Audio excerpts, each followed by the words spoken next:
with an announcement about where you can go as an additional way to find help, collaborate. So we have a department Discord. Who's a member of the department Discord? Very few people. So I'm going to post a link, an invite link to the department Discord. And one of the channels in the department Discord is the 320 channel for algorithms. The TA who introduced himself yesterday, Akiva, is crafting a greetings message, as well as that's where all of the information that he talked about yesterday is going to live in the short term. So that is someplace you can check out if you're ever struggling with something and you don't want to directly email it to me, just ask around to the class. That's a great place to post that. I also do get notifications for the channel. So if there's something that I can contribute to a discussion that's happening in the channel surrounding what's happening in the class, what you're struggling with, then I have the ability to do that as well. So I just wanted to point that out. I will make sure that that is in Canvas the next time I think about it / remember it. I have the memory of a goldfish, so if you're looking for something and it's not there, send me a reminder email. There's probably 40 other things floating around in my head and I forgot about it until the next time somebody reminds me of it. That could be you. You could remind me of it. That would be great. Good to know. All right, last time we were talking about algorithms in general, and we were applying it to a couple of the algorithms that we've seen before in prior classes. We talked a bit about merge sort, but we're moving forward talking about insertion sort. We talked a bit about how to analyze algorithms a little bit. We analyze them based on this idea of their input size and how efficient are we as the input size scales? How many more instructions do we need to run in order to complete the task? What mathematical function maps the input size to the number of instructions that are needed? So that is asymptotic analysis, and we will get into asymptotic notation fairly soon. Who saw asymptotic notation in data structures? That's actually very familiar. Or, wait, no, I'm not sure, actually. Interesting. Interesting. It might be. I think I remember seeing something similar, but my memory is a little distant on that. So this algorithm runs in big theta of n cubed, or little o of 2 to the n. Oh, that one. Or big omega of Big O n log notation. n. Yeah. So, yeah, we did go through that. Now that we remember what that, or have an example of that, who's seen that before and is more familiar with it? A few more hands. Am I more familiar? Yeah. Yeah, we'll go over it like you're seeing it for the first time for the most part. And as I mentioned yesterday, there will be some moments where I'll query the class, figure out where your background information is, and I'll use that to decide what content to cover in what level of detail. I have a bunch of my old data structures content that I can just pull from when I need to and go over exactly how I describe things and explain them when I taught data structures. So it's very easy to change on the fly. Okay. Why do we care about the study of algorithms? I will set the scene for this by considering we have two different competing algorithms to solve the same problem. This could be, I want to sort a list. And there are two algorithms, two proposed methods of sorting that list.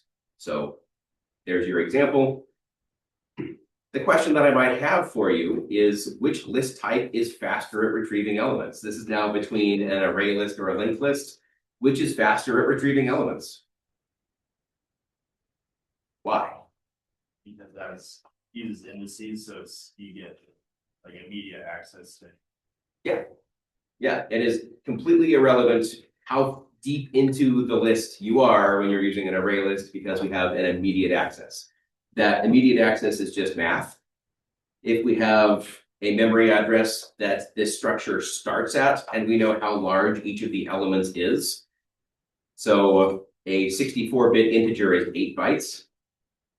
if we're starting at memory address 10,000 and we want to access the sixth element of a list, then all we need to do is take the starting address at 10,000 and add to it the size of one of the elements times the position of the element, and you get the starting address of where that element is. It's an addition and a multiplication, regardless of where in the list it is. And the addition and the multiplication, even if there are larger numbers, is equivalent to a computer because it's still just a 64-bit binary integer, regardless of what the size is. So it takes the same amount of time to compute that, regardless of where it is. So the array list is much faster at retrieving elements. If we're trying to, again, there are two competing algorithms to solve the same problem, what other information do we want to consider when we're deciding between whether to use one algorithm or the other algorithm? Or one data structure and another data structure? Size. So for an algorithm, you would care about its computational complexity as that scales with respect to the input size. For a data structure, you would care about what processes are faster or slower with regards to those data structures. So if we're looking at an array list versus a linked list, you can ask the question, how are we most frequently going to be interacting with this structure? Are we going to be fetching data? Are we going to be writing data, reading data, overwriting data? What are we doing most frequently? Which of these structures handles that most efficiently? And that makes the decision for you about which structure you should use.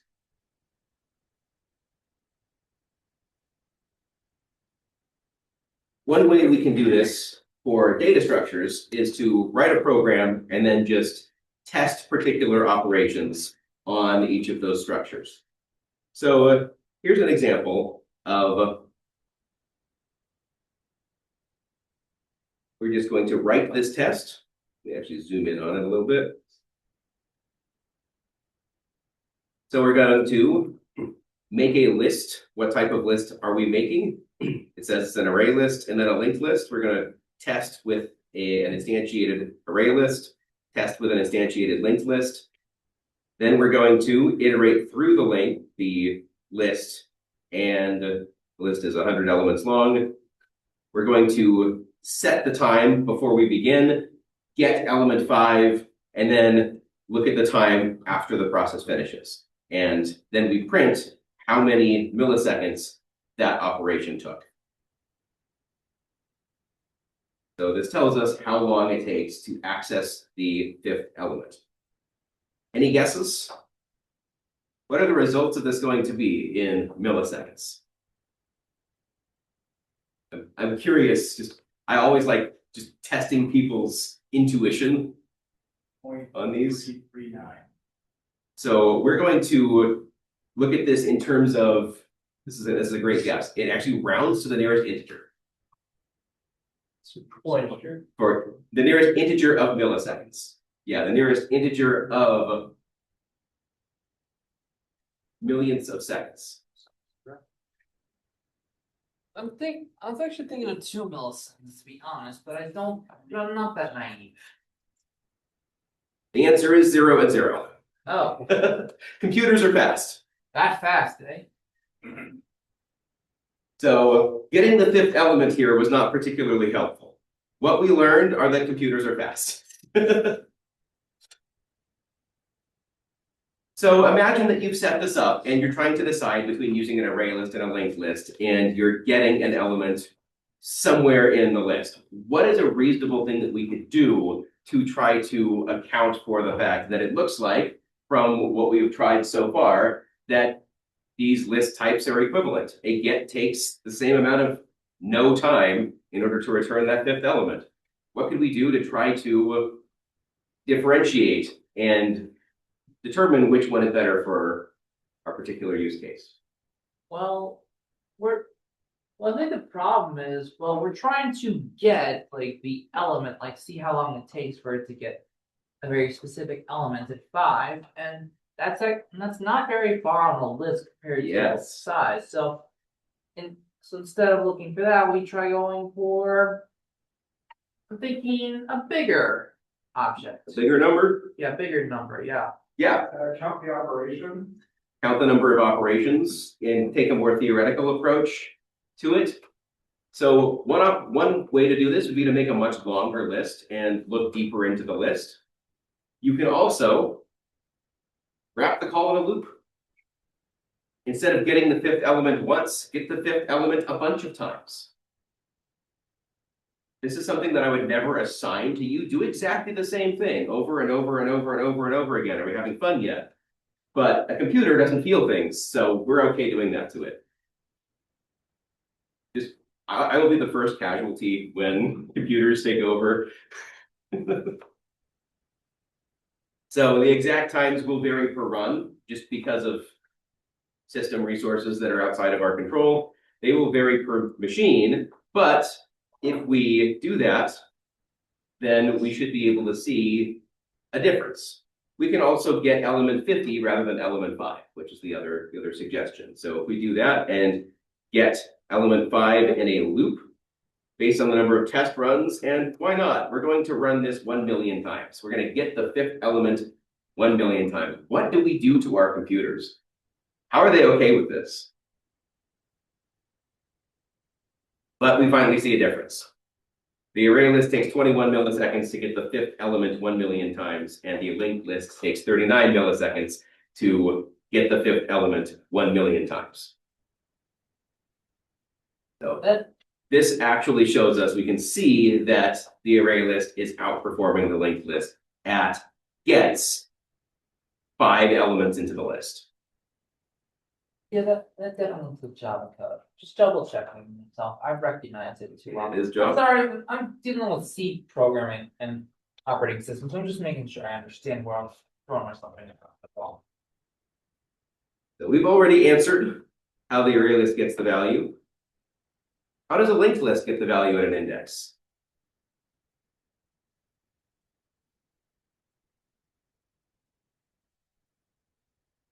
Oh, Great. yeah. Probably best if someone raises their hand. In a large classroom, a mumble is not going to be heard halfway across the class. Let's go here. Oh, it starts at the 0 element and it just generates forward. Yeah, yeah, it's in a loop. We start with the head of the linked list, and we're going to access the next, the next, the next, the next, until we reach the query. Yeah. Pretty much it. So, what do we think when we're going for the 50th element rather than the fifth element? Do we expect, so if we go back to the results that we saw here, 21 and 39 milliseconds, what would we expect to see for the time of an array list and a linked list, knowing how these structures work? How long would it take to access the 50th element? Which ones change and by how much would you expect? Yeah. Yeah. Another maybe 20 millisecond difference, maybe? 20 millisecond difference? Yeah. Actually, I was thinking. Should be 10 times. Yeah, that's exactly what I was thinking. 10 times more for which structures? The linked list, because it's iterating. The fifth element is 1/10 as far into the list as the 50th element. So it would take about 10 times longer to iterate 10 times longer. For the Yeah. array list, since it's just accessing that element with an addition and a multiply, that should be relatively consistent.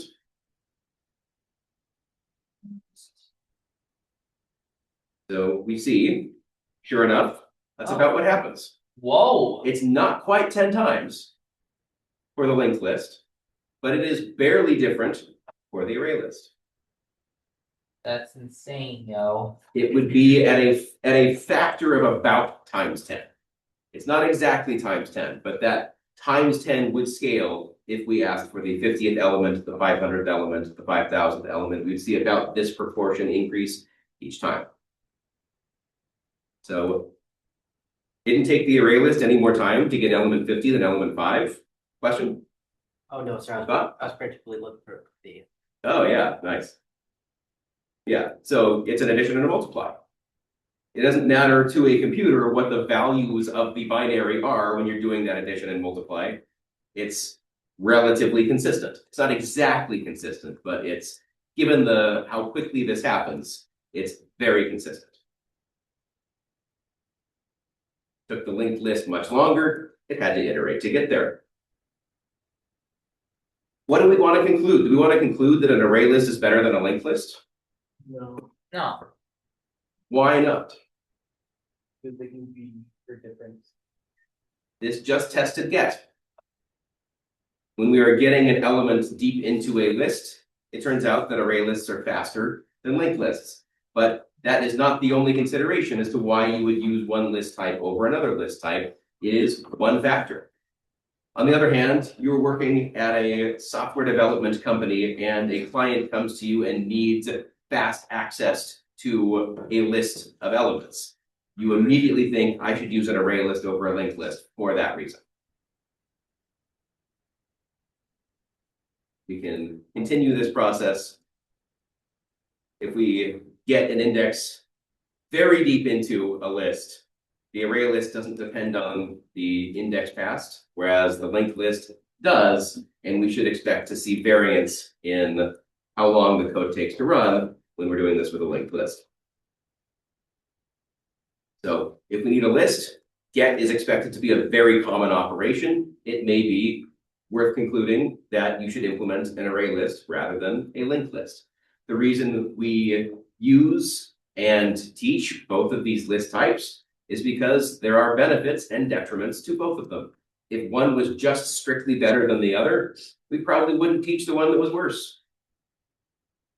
We see this a lot in computer science. There's very frequently a trade-off between if you use one thing, you get some benefits. There are some detriments. Use the other thing, the detriments become benefits. The benefits become detriments. So there is analysis in the data structure that you want to implement that is the best answer to the question that's been posed to you. And we'll see the same thing for algorithms. There will be reasons to implement certain algorithms over certain other algorithms based on the needs of, or the implementation that we need. Okay.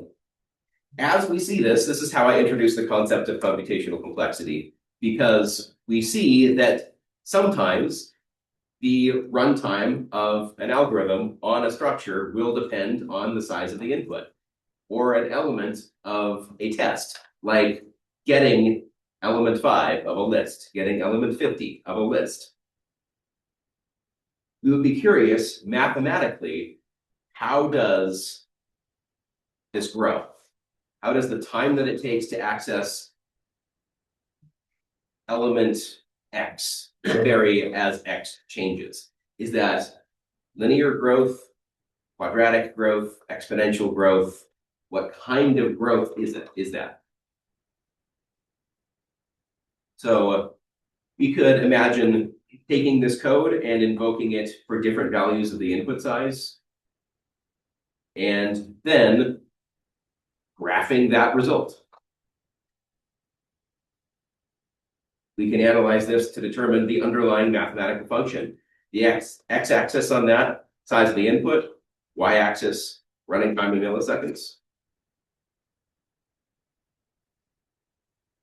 Let's say we have two methods to do this, and one gives us 10n squared minus 5, and one gives us 100n plus 200. I just randomly made those up. Don't worry or try to tie those to an array list or a linked list. They have nothing to do with it. But these are two different mathematical functions. And as, again, a test of people's intuition, I will not ask you to share this. Draw out what you think the expressions look like. 10n squared minus 5 and 100n plus 200. And I don't know, you can change the x and y axes to be whatever bounds you would like. But take a second, test your intuition, and we will see how close you get.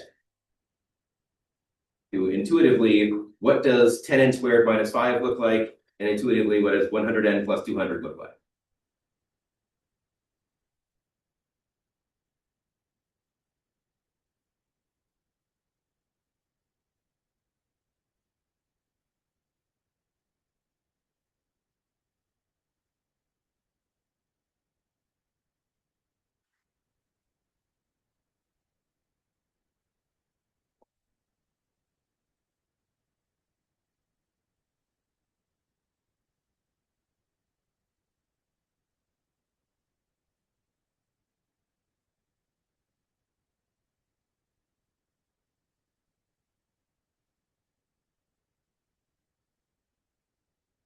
0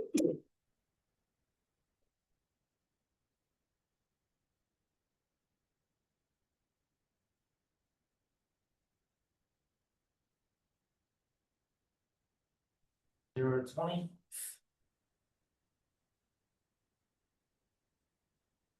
Modify that if you'd like. The 0 to 20 really shows the scope of how these work. I don't even think I could draw some way that would be. No, but at least have a decent idea. At least at least I know the direction. So it'll be very large.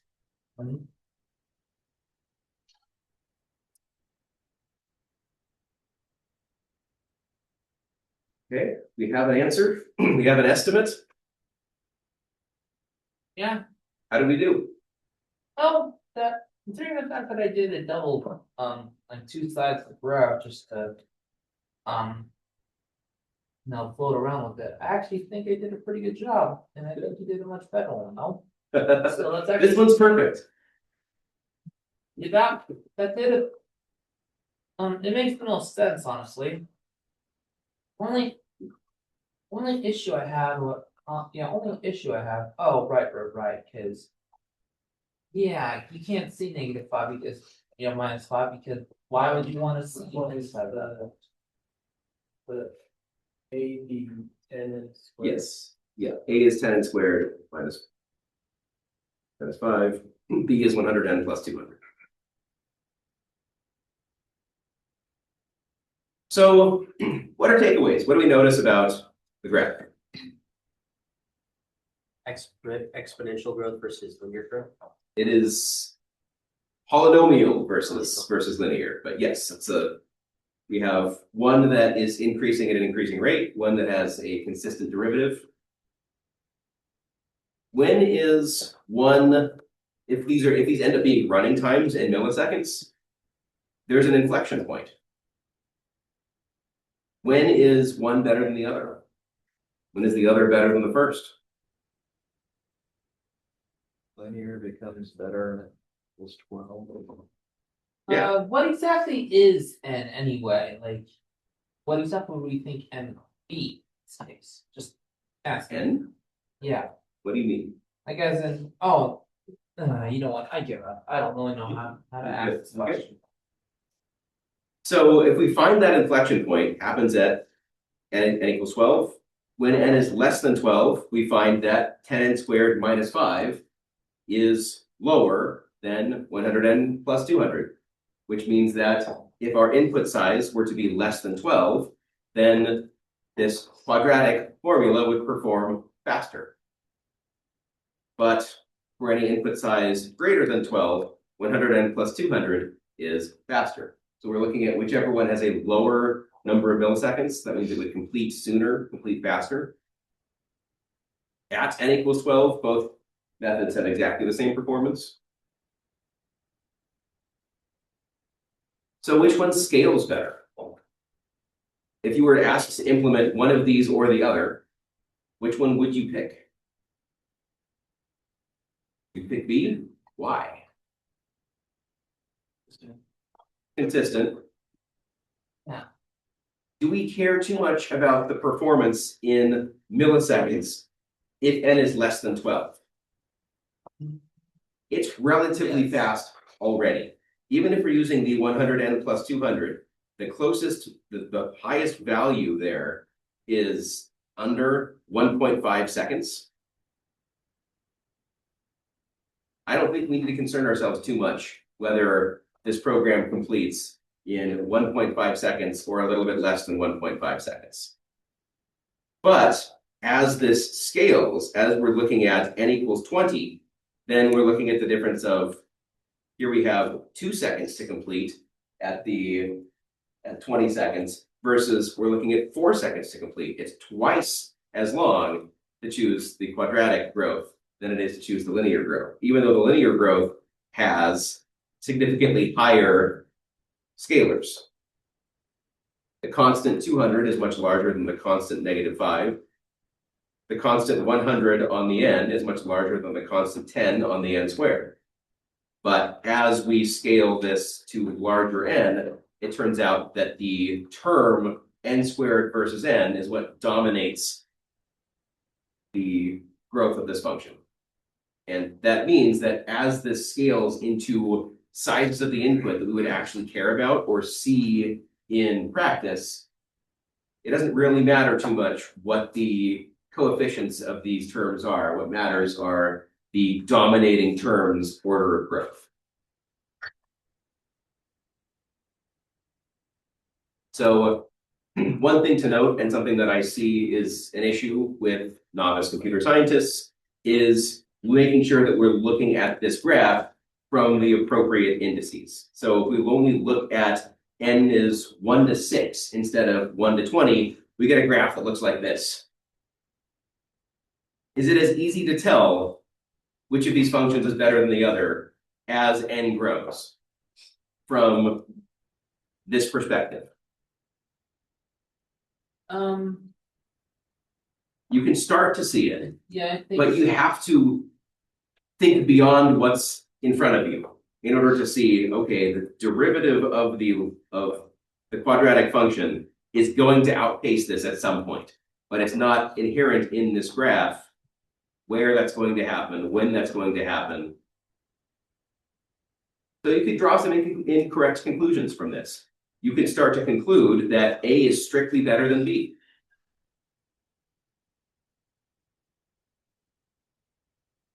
If you made that conclusion, you would be right as long as n is less than 12. But as soon as n becomes greater than 12, just the fact that you were looking at this instead of a more cohesive graph, taking into account more information, you could draw incorrect conclusions and implement the wrong thing. Where is the evidence that we should be considering a different scale?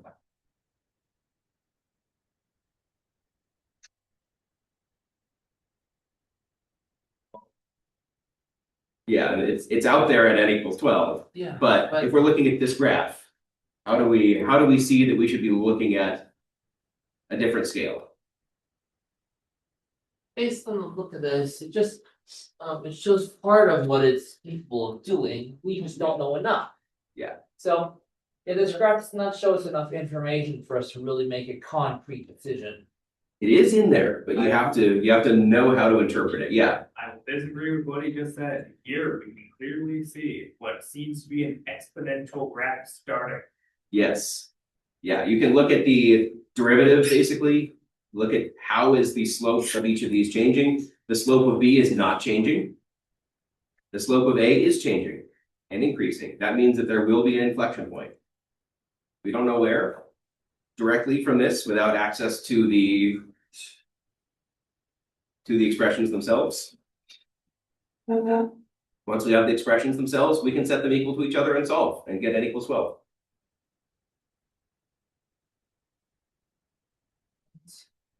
So yeah, dealing with constants is tedious. Almost always constants are irrelevant in practice. So we really only care about how functions scale for large values of n. We don't care too much what happens at low values of n. Usually that means fast versus fast. Even if one is faster than the other, we don't care too much. What we care about is how much faster they are as the size of the input scales. Because in practice, you're not looking at a 12-element list. How many elements do you think a typical list is out in? I would want to give you something a little bit more concrete, but out in the world, yeah. Like 100? I'm gonna guess at the normal list, probably hundreds of thousands. Very easily could have hundreds of thousands of data points in lists. Very easily.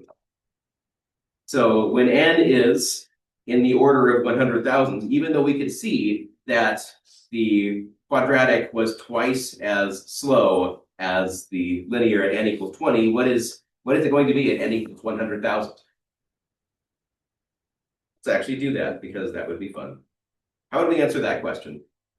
How much faster is our linear growth, 100n plus 200, than our quadratic growth, 10n squared minus 5, when n equals 100,000?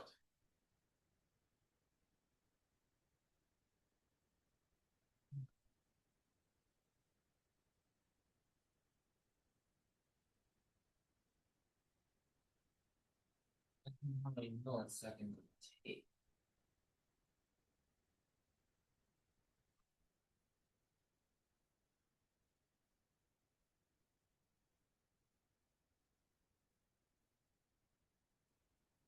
What is that? Let's see.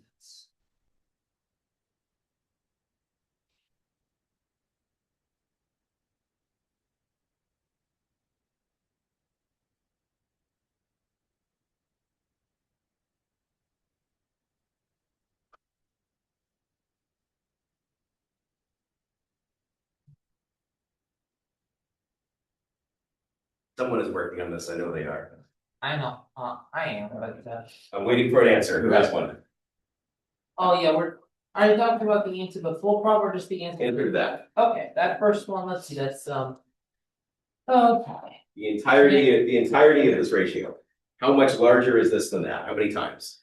almost 10,000. Almost 10,000? Yeah, to be exact, 9,999.8.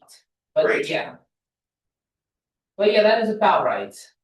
So what is embedded in, oh no, I hate it when I do that. What's embedded in this graph is that if we set n to 100,000, what looks like the worst function is actually 10,000 times better.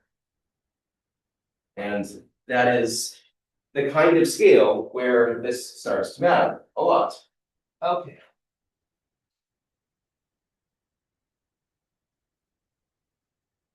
Now let's count on.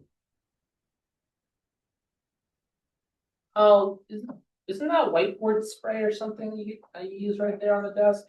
Yeah, no, it's the caked on of it feels like dragging something very Okay. paper across it. We're gonna have.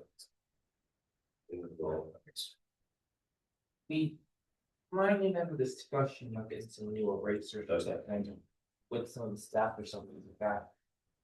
Not important right now, but All right.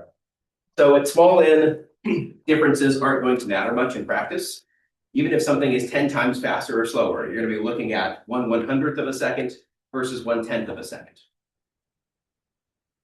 At that point, it is almost indistinguishable from a human's perspective, unless you are repeating this process at scale. If you have a database and your access takes 10 milliseconds versus 1 millisecond, that will be noticeable when there are a bunch of users trying to access the database at the same time. So even at small scale, if you're working with a larger scale in terms of concurrency, that can matter. But in general, we just care about how designs for our algorithms scale at large values of the input size. We can classify them based on basically the derivatives of the functions and order them based on a natural list of larger to smaller function growth. So we can state that theta of f defines the order of the function f, and the order is just stripped of both constants and lower order terms. Each order just represents an infinitely large set of functions. So if we're looking at a linear order, the order of theta of n, that just means that it's the time that it takes is directly proportional to the size of the input. The function n takes as input 1, spits as output 1, takes as input 10, spits as output 10, takes as input 10,000, spits as output 10,000. That is a function in order n, but the function 2n is also in order n, where you take as input 1, spit as output 2, take as input 10, spit as output 20. That is the same order of growth, because if you look at its derivative, it's still not increasing at an increasing rate. It is constant. It's a higher constant, but it is still constant. So in asymptotic notation, we can take a look at orders, and even though I pulled this table up of something, I very much disagree with the nicknames here being blank. This is.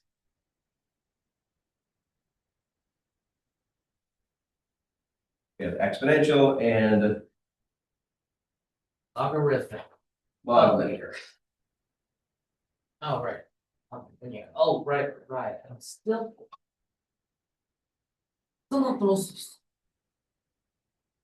So here are common orders of growth, and these classes are all distinct from each other.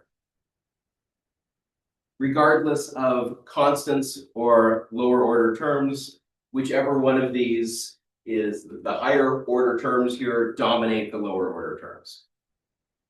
So if your running time has a 2 to the n in it, it does not matter if it has an n cubed or an n squared or an n or a constant term.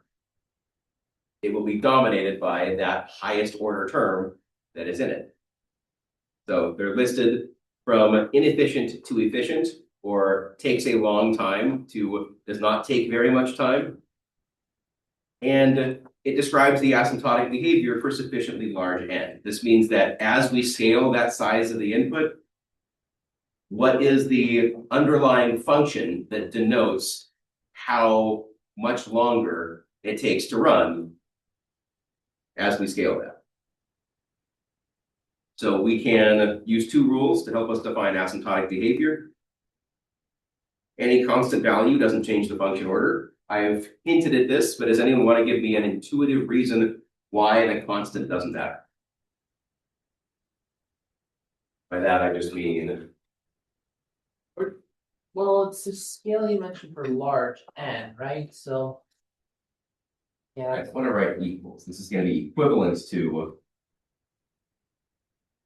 In terms of asymptotic notation, n squared is equivalent asymptotically to 100 n squared. That's a very slanted. Don't mind my second grade chicken scratch. Hey, trust me, I have terrible handwriting, okay? Like third grade, so I am not really going to blame you. Yeah. It's like we're taking both limit as n like approaches infinity, right? Yeah. So what's the difference in ratio between n squared and 100 n squared when n is 1? 100. 100 n squared is 100 times slower. When n is 10, what is the ratio of 100 n squared to n squared? It's that same value. When n is 1,000, what is the ratio? Well, 100. It's still 100. Regardless of the value of n, regardless of how large the input is, one of these is always a constant amount slower than the other. It will always take 100 times the time to run. So because of that, it doesn't matter the scale of the size of the input. So when we talk about asymptotic notation, we're really trying to see how the rate of growth, how is the derivative changing as this is scaling. This will never change from a ratio of 100, regardless of the size of it, which is why we can ignore them. That makes sense. It's embedded in the function that this will take 100 times longer, but it will not take longer and longer and longer and longer and longer as we increase the size of the input.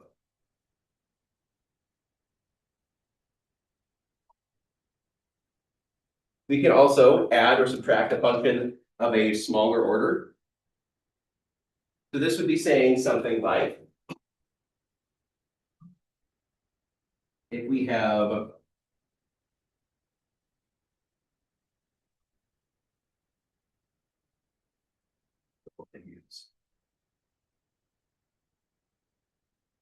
why do we not care about this 500n? Actually, I'm going to make this a plus, not a minus. Well, thing about it is, sure, it is part of a linear function, but it's just another like it's just an added constant function that doesn't really totally define the notation of the graph. I'm trying to think. I remember we did talk about it quite frequently, but big O notation and data structures. Yeah. Just trying to find my answer. Well, it's like you were saying earlier, that it's completely dominated by n squared. Yes. Perfect. Math. Yeah. Yeah. So let's take a look at that. When n is 10, what is the ratio between the n squared term and the n term? How much more valuable is one term to the other when n is just 10? Like, just by n squared compared to n? No. 10 squared is 100. 100 times 100 is 10,000. Yeah, When n is 10, 500 times 10 is 5,000. So the Yeah. n squared term is twice as large as the n term. yeah, that makes sense. It completely dominates. And Well, it's just twice when n is 10. This yeah, is 2 times larger at n equals 10. What if we change n to be 100? let's see, that'd be 100 squared times 100, which, oh boy, that is a large one. That was not too bad. 100 times 100 is 10,000. 10,000 times 100, you're adding 2 more zeros. Yeah, let's You're at see. 1 million. Yep, right, that's it, right. So 500 times 100, 50,000? 50,000. What is the ratio of a million to 50,000? Geez Louise, that's even smaller. 20 times Yeah, at n equals 100. So we multiplied the n by 10. This term started to dominate at 10 times the rate, which makes sense when we look at the derivative. It's going to be 10 times the size, as it's going to grow at 10 times the rate. sense. So as n gets larger and larger and larger, the ratios are changing. The ratio is getting larger for how important and how dominant this n squared term is. If we go to that 100,000 mark that we were looking at before, we would start to see that the n squared term is significantly dominating the n term to the point where we don't even need to consider the n term. It is so insignificant in the running time of this algorithm that for all intents and purposes, we can just ignore it.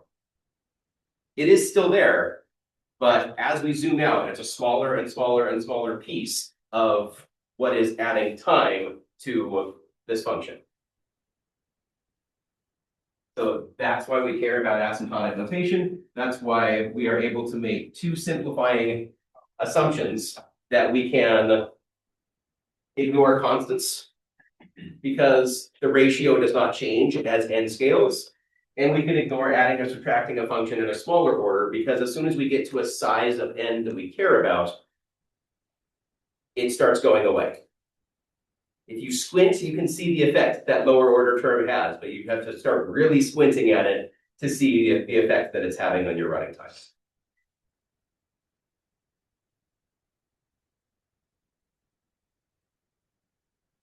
So taking those 2 things into consideration, what is the order of this function?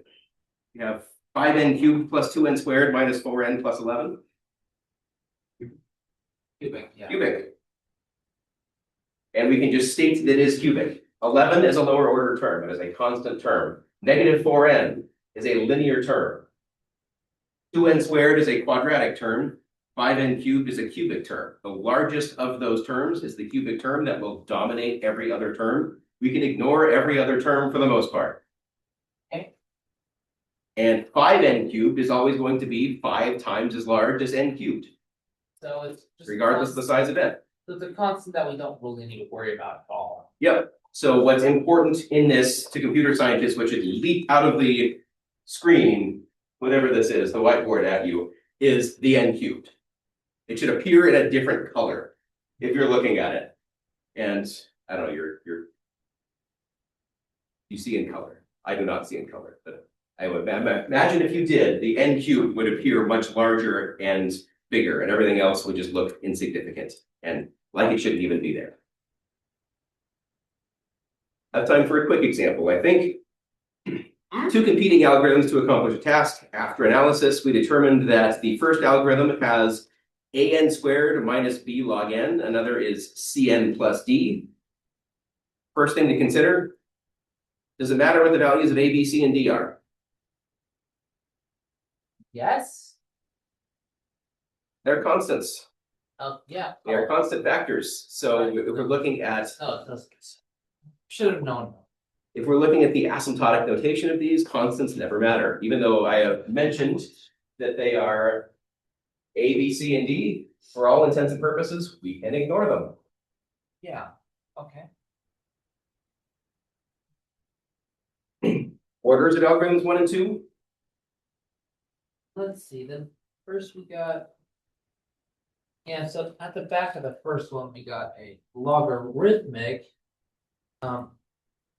Value b and then and a cubic term, oh, it's not cubic, sorry, quadratic. Yes, Value the A. first one is quadratic. Yep, that's the one, The lower order term logarithmic can go away. perfect, and then Second one, I'm not gonna answer this one. linear. Yeah, we have a constant term that is a lower order added to it at the end, that can go away. And Cn is just a linear order term. So since both algorithms accomplish the same task, which one should we choose to use for reasonably large n? Two, yeah. Yeah, Yeah, since linear is faster than quadratic, we certainly want to focus on that. I think that's where we leave it for the day. We'll come back to this. This is all old data structures content. I haven't even introduced new content from this. This is all stuff that I've got over well, thank you historically for. data structures, but I think it's good to go over the refresh, I'm I've sure. done a lot on this, stuff today, but I'm getting myself back to swing today. I have office hours starting in my office now, so if you'd like to swing by and talk about anything or play some magic. Well, thank you very much for just something, just,